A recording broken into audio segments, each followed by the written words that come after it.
السلبي بدون اهداف. هذه كرة لعيسى يمر ويسدد كرة قوية.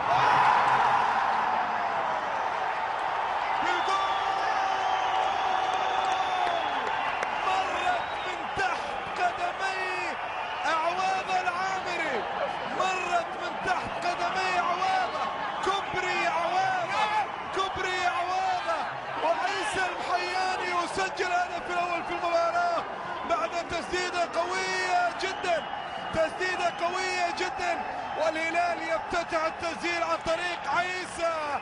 عيسى سجل في المباراة الأولى وهو يسجل في المباراة الثانية، قوية جدا، وكبري عوادة، والكرة مرت إلى داخل مرمى الفيصلي، إلى داخل مرمى الفيصلي. عواد العامري برعونة كبيرة في اللقطة الماضية، تمر الكرة من بين قدمي عوادة وهدف. عيسى عرضية، فرصة، الله الله، يا كبير يا كبير يا فرادي، يا كبير يا فرادي، بالكعب ملعوبة، هدف عالمي، هدف عالمي يا فرادي، هدف عالمي يا أحمد، هدف رائع جدا، يسجل أحمد الفرادي بالكعب وبالتالي يوسع والهلال يضمن التواجد في نصف النهائي. هدف ممتاز للغاية، هدف روعة، هدف يدرس.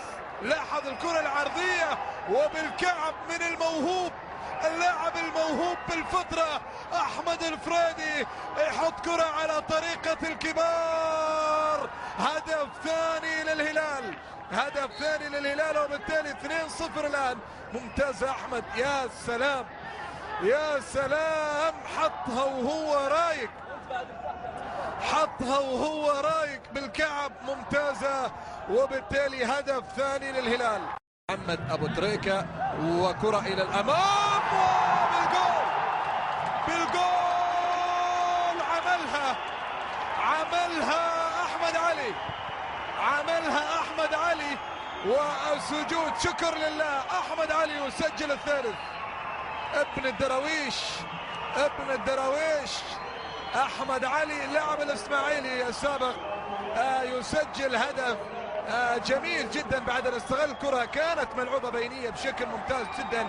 أحمد يحط كرة من فوق حارس المرمى عويض العامري، وبالتالي الهدف الثالث للهلال، الهدف الثالث للهلال. أحمد يسجل ويتلقى التحية الكبيرة من قبل الجماهير الهلالية الحاضرة في ملعب المباراة. هدف جميل جدا، هدف جميل جدا. أحمد علي حط الكرة